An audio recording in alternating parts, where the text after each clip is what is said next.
ایک آدمی محمود غزنوی کے پاس نا اپنا کیس لے کے آیا، مدعی بن کے آیا۔ اس نے کہا بادشاہ میرا کیس بڑا نرالا ہے۔ بادشاہ سلامت نے کہا وہ کس طرح؟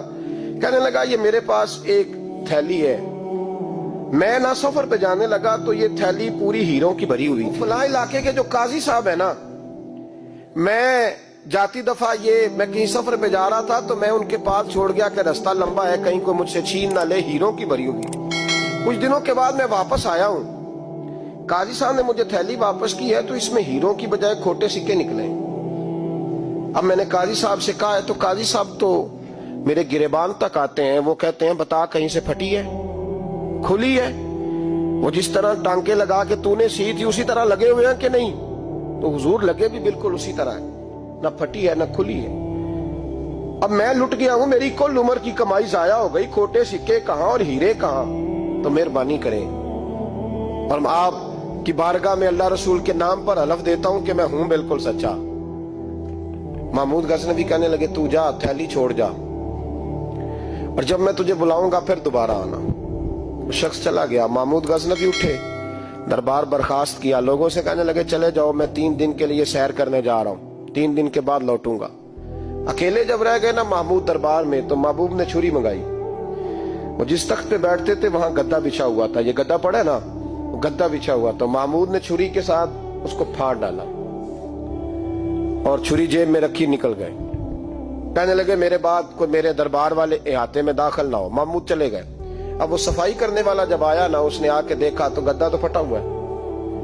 اس نے شور ڈال دیا، پہرے دار بھی آ گئے، فلاں صاحب بھی آ گئے، فلاں صاحب۔ اس نے کہا وہ خدا کے بندو، اس کا گدا پھٹ گیا ہے، وہ تو مار ڈالے گا۔ اس نے کہا تھا سوائے صفائی اور نگرانی والے کے دوسرا آئے کوئی نہ، اور یہاں آیا بھی کوئی نہیں، پہلے دن ہی پھٹا ہوا ہے تو لٹکا دے گا سب کو، کیا کریں؟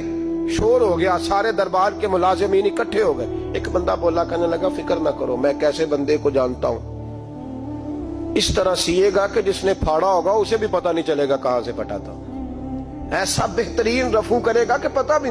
اس نے کہا یار ہم سارے 1 مہینے کی تنخواہ دیتے ہیں، تو بندہ بلا۔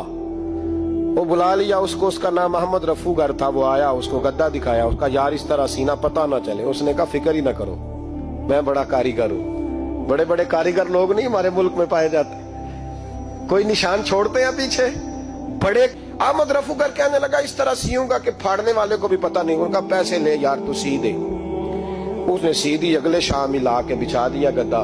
تیسرے دن بادشاہ سلامت آئے، آ کے پہلی نظر گدے پہ ڈالی۔ اس نے بلایا سب ملازمین کو، کہا کس نے سیا ہے؟ کہا جناب کیا ہوا؟ کہا یہ پھٹا ہوا تھا۔ کس نے؟ کہا نہیں پھٹا ہی نہیں۔ وہ کہنے لگے بنو بات، میں خود پھاڑ کے گیا تھا، تو بتاؤ صحیح سیا کس نے ہے؟ کہا جناب آپ پھاڑ کے گئے تھے تو بتایا کیوں نہیں؟ فرمانے لگے اسی لیے تو بتایا نہیں تھا کہ تم خود تحقیق کر لو، بلاؤ بتاؤ سیا کس نے۔ تو بلا لیا، احمد رفو گر آ گیا۔ اس کو جب بلا کے سامنے بادشاہ کھڑا کیا، کہا بھئی تو نے سیا ہے؟ کہنے لگا حضور آپ کے سارے ملازم کٹھے ہو کے آئے تھے، میری غلطی کوئی نہیں۔ کہا نہیں یار تو بڑا کاریگر ہے، میں نے اپنے ہاتھ سے پھاڑا تھا پر مجھے بھی نہیں پتا چل رہا کہاں سے پھٹا تھا۔ اچھا یہ بتا یہ تھیلی جو ہے یہ بھی تو نے سی تھی؟ اس نے کہا جی آپ کے خادم کا ہی کارنامہ ہے، وہ فلانے علاقے کے قاضی صاحب آئے تھے، اس میں سے ہیرے نکال کے تو کھوٹے سکے بھرے تھے، تو مجھے بھی تھوڑا سا حصہ ملا تھا۔ محمود نے سارے گواہ بھی اکٹھے کر لیے، ثبوت بھی اکٹھے کر لیے۔ پھر قاضی کو بلایا، پہلے سارے ثبوت اور گواہ کیس حل کر لیا۔ پھر ہمارے ہاں یہ حال ہوتا ہے کہ مدعی 2-3 ہفتے کے بعد خود ہی ہاتھ باندھ جاتا ہے، کہنا تسی میری جان چھڈو، مجرم پھڑو پاوے نہ پڑھو۔ وہ کہتا ہے مجھے معافی دو، میں رہا۔ ظلم ہے نا، ظلم زیادتی ہے کہ جو بیچارہ اتنے سوال مجرم سے نہیں ہوتے جتنے مدعی سے ہوتے، آپ یقین کریں اتنے سوالات ہوتے۔ سارے ثبوت اکٹھے کر کے قاضی صاحب کو بلایا، تنہائی میں لے جا کے محمود غزنوی نے کہا قاضی صاحب آپ سے غلطی ہو گئی، غریب آدمی تھا، وہ لوٹ گیا ہے، اس نے تو بڑی مشکل سے کچھ ہیرے جمع کیے تھے اور اس کی کل کائنات تھی، تو آپ اس کا مال اسے دے دیں، بات ختم۔ قاضی صاحب کہنے لگے آپ مجھ پہ الزام لگا رہے ہیں، سوال ہی نہیں پیدا ہوتا، آپ میری داڑھی دیکھیں، آپ میرا اعزاز دیکھیں، دنیا جانتی ہے میں اس کا۔ قاضی صاحب انسان بھول ہی جاتا ہے، بندہ بھول جاتا ہے، غلطی ہوگی، مال نے کہا نہیں سوال، کہا میں تنہائی میں پوچھ رہا ہوں، میں اس وقت پوچھ رہا ہوں جب دوسرا موجود کوئی نہیں، آج توبہ کر لے، میں کچھ نہیں کہوں گا، تو میری زبان پہ اعتبار کر، تجھے پتا ہے میں جو کہتا ہوں اس پہ عمل بھی کرتا ہوں، باز آ جا۔ پر قاضی نے کہا نہیں میری غلطی کوئی نہیں،